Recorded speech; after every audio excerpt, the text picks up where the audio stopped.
Good ball game, challenging, difficult, a lot to unpack there offensively in the areas that we clearly need to fine-tune some things. I thought we pitched fairly well start to finish. I thought Wes was sharp.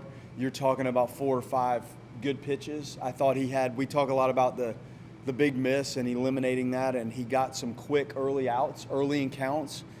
Sometimes when you see his count start to deepen, and obviously the pitch count's going to go right with that, but I thought he did a nice job of navigating. I thought he found himself in some trouble consistently and was able to make big pitches and get some strikeouts to reset the inning. He did that 3, maybe 4 times. Even the comeback or the ball that was chopped off the plate to make that play and handle that, he was able to control the game, not stacking multiple situations for himself. And that's how you extend outings, and that was right where we needed to be with the pitch count. We didn't add to what they had done in practice. We wanted to hold serve and let them do that in the game, and now we can build from there.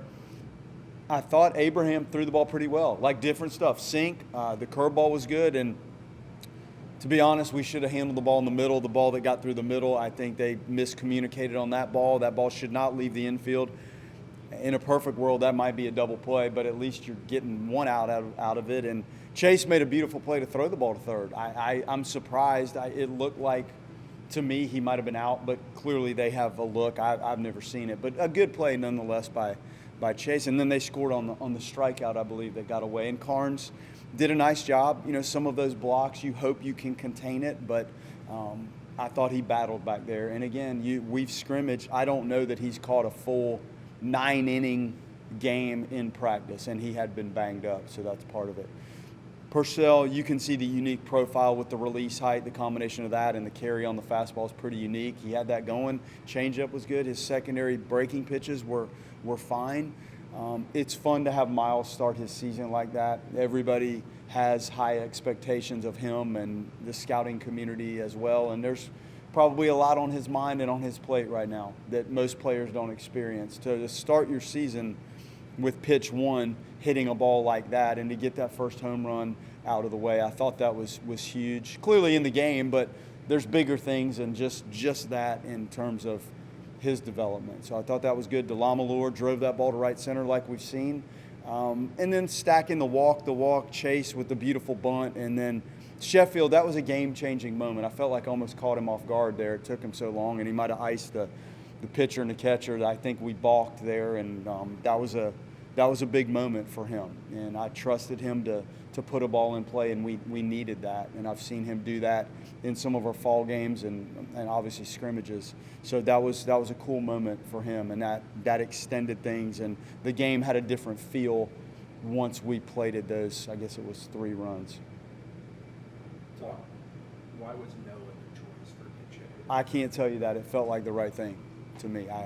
I've talked to you guys about the lineup, and it was difficult, and it took me to noon today to figure out what I want to do. And then there's other parts of it that I want to investigate, that being one. And, whether they want to make a maneuver or not, I trusted Chef to put the ball in play, especially with the lefty. And then our assistants do such a good job with the scouting report that I think when they made the move to the righty, he was thinking the right way in terms of how to approach the at-bat, and it just seemed like a gut maneuver that I wanted to make to give him a shot there because I trust him.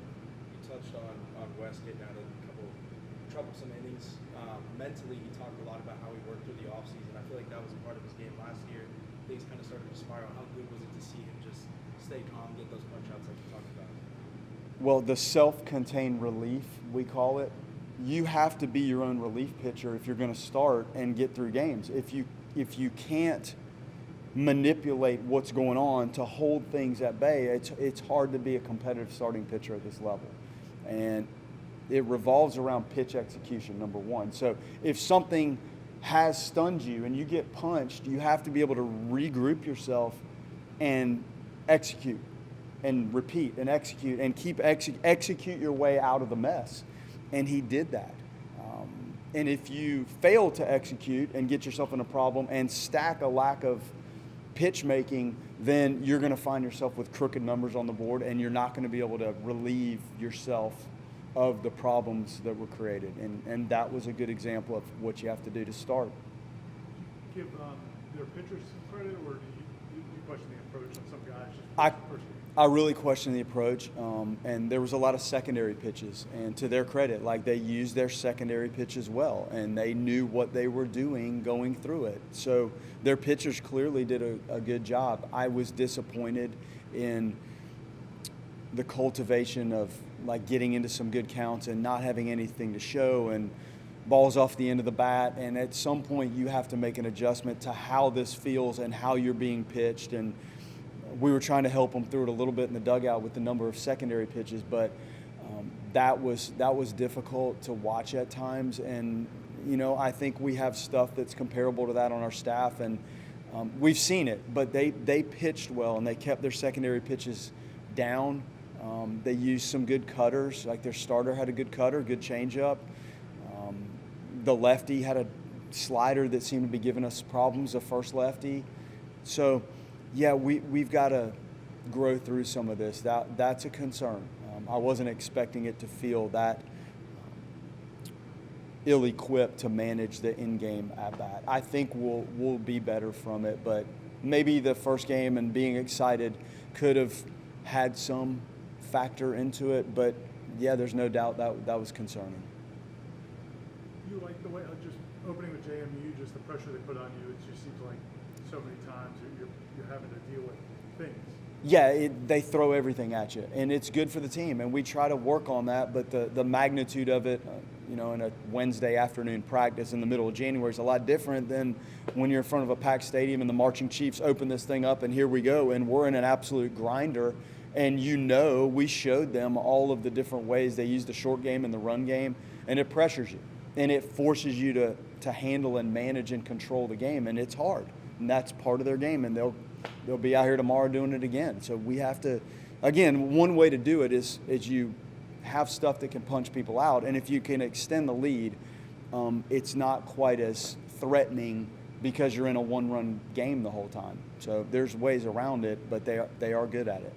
Hey, Coach, although his time was short, John Abrahams, I know he had the wild pitch in the game, but overall, how do you feel about his performance, and what are some things that you feel like you can work on? I thought it was good, honestly. He's got the good heavy sinking fastball. The velocity was up. He can ram a four-seamer. I thought he threw some good curveballs, and I thought he threw some good changeups. And he was kind of built to throw longer as we went through the preseason, and then we had a little setback. Not any injury, but we had to stop building the pitch count.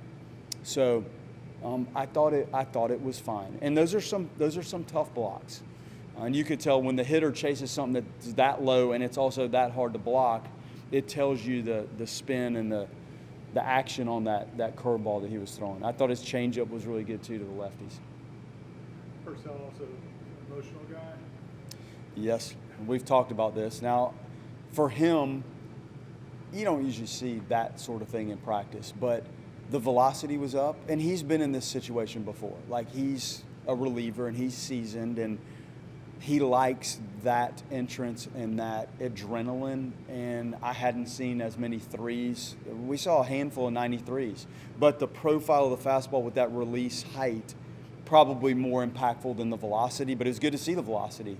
And he threw some good changeups and some good breaking balls. So, a good performance. I think the double play, I can't remember what inning that was in, but that was a big moment. I think Purcell got that ground ball. Was it Abraham or Purcell? The 5-4-3. Yeah, that was a big moment. I thought for the most part we played clean. The ball in the corner, defensively to start the game, I think that was a changeup that West kind of left in the middle. That was a really good play by Dowd. Fisher, a couple good plays. McCulley to end the game. The 5-4-3 was beautiful. So clean enough. The throw from Carnes that got into left center field, I don't think we got quite around the bag enough to get up the line and make sure we caught it. We're trying to hang in there right on the bag. But, yeah, all in all, clean enough. Coach Gabe Frazier got the nod at second base. What do you see from him, at the plate and up the middle as we come in count?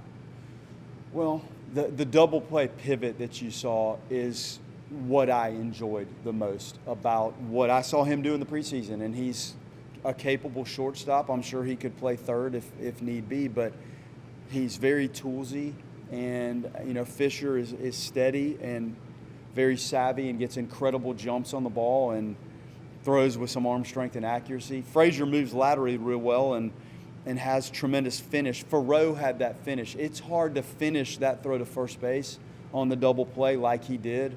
His feet work well, and I like the looks of that. And I think Frazier's going to do some things at the plate. He can really, really run. Some of this, I think, is just growth and comfort with what's going on more than anything in this environment for the first time for him. Coach, Chase Williams beating out that play on the bunt single to load the bases. How important is that speed in the middle of the That's beautiful. And as soon as Carnes walked, I'm like, all right, now we can do something. I was failing to do enough offensively to help him, but there were moments in the game where I didn't feel like we could run. And then, Miles is up, and if Stutzer runs there or if Dowd is in motion and we have I wanted them to have to pitch to Miles. And I'm going to have to learn how to manage that a little bit and what's going on around him. But when the game provides an opportunity to do some of the things that the players do well, I'm going to try to do it. And there's not a better example in that ball game of that. It's just unbelievable dynamic burst that he has down the line, and we needed it at that moment. And they're in a position, they defended that play, but you just don't have to defend it that quickly very often, if ever. Touched on McCauley out there making that play at the end, had a double play as well. I know it probably wasn't the 9th play you wanted, but he's been a guy who's been patient, waiting his turn. How good was it to see from him? The plays were beautiful, and I think if you asked him the other one that kind of got off his glove down the line, I think he'd tell you he'd make that play. But he's rangy, quick, good arm action and release. The at-bats will come. Again, I think it's in some capacity just comfort with what this feels like, and he's going to have to get through that a little bit because we see damage and authority off the bat in our scrimmages and practice, and he's got to just relax and let it fly a little bit and get comfortable with this in the game. But he played a nice defensive game. Coach, do you take any moment tonight and just bask in the beauty of baseball being back, 4th year as the head coach of the Seminoles here? How's it, full house? When Sheffield hit the ball, I relaxed a little bit. The marching Chiefs in front of the dugout, their willingness to provide that dimension to this. I stood out there before we started and looked at all the things we're trying to do. You have a new scoreboard and sound system. We'll figure the volume level out for everybody, but clearly, what an upgrade just in the experience of listening to what's going on. I would think it sounded PA-wise better. We didn't really, so it's massive. And the university had to partner with us to get that online and paid for and installed in time to play. Some of the things we've done up top, you probably don't notice all the different things we try to do to clean up and freshen up the suites, and then what was going on in the green space out there to have the kids that can come in the stadium and then go out into Hauser Green and throw the ball and run around and bounce around. And, the parents are in here and your kids can go out and enjoy some things there. So I tried to soak it in, but honestly, like you were concerned as this game played out that this was not going to play out in our favor today. And once Chef got that hit, you felt like there was a little more stability in the game and some control. So I breathed a little bit, but I did, to your point, try to soak in some of the things that we've done, and hopefully the team continues to ratchet this thing up. Hey, Coach, with that home run hit by Miles Bailey, would you say that home run was a considered by hitting that? What would you say about that? Absolutely. Yeah, it's the first pitch of the season for the guy, and he hits it 400. The machine, I think, said 425, but the machine has botched so many of his home runs. Nothing against the TrackMan. It's just such a unique exit velocity and spin. I felt like that set more than 425 tone to me. I think he hit it 116 miles an hour. So that's setting a pretty good tone. And we just need to provide him, there needs to be action around him too. Dowd will find ways on base, and Stutzer, whatever we do at the top, it's going to come for him. So there's some people out there more often. But, yeah, that's a great tone for his season and for the team.